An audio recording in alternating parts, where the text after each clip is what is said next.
He was walking right down Fifth Avenue downtown. You may not have even recognized Henry Hillman. That's kind of the way he wanted it. But if you lived in Pittsburgh any length of time, you've likely benefited from his work and his philanthropy. Today, the Pittsburgh billionaire was laid to rest, and a list of local celebrities used the same words to describe him: humble, generous, and funny. Henry Hillman was more than just the CEO of Hillman Corporation and skillful at buying companies. He was proud to be Elsie Hillman's husband for more than 70 years. Incredibly modest in spite of this extraordinary success.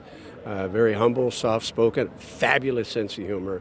I think about his adoration of Elsie. There was only one object of his affection greater than Pittsburgh, Pennsylvania, and that was Elsie. Elsie Hillman, an important Pittsburgh benefactor herself, died 2 years ago. Every photo of the two of them shows smiles. Steelers president Art Rooney among those paying respects to Mr. Hillman, along with 3 former Pennsylvania governors who made a point of attending today's funeral service in Shadyside.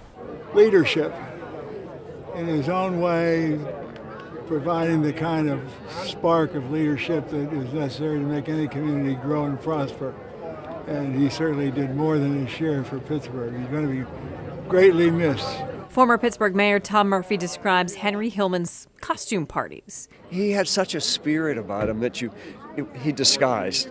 And that's the thing I loved about him. Right? You knew behind there was this twinkle in his eye that he was a guy that could have a lot of fun. Henry Hillman had fun making Pittsburgh better, from the arts to how we fight cancer. I mean, every time you talk to Henry, it was a hopeful conversation, and it was the same for Pittsburgh. Whether it was the Cancer Center, whether it was the Carnegie Museum, whether it was Carnegie Mellon, whether it's somebody at Traffic 21, or so many other things that no one ever knew about because he was such a humble man.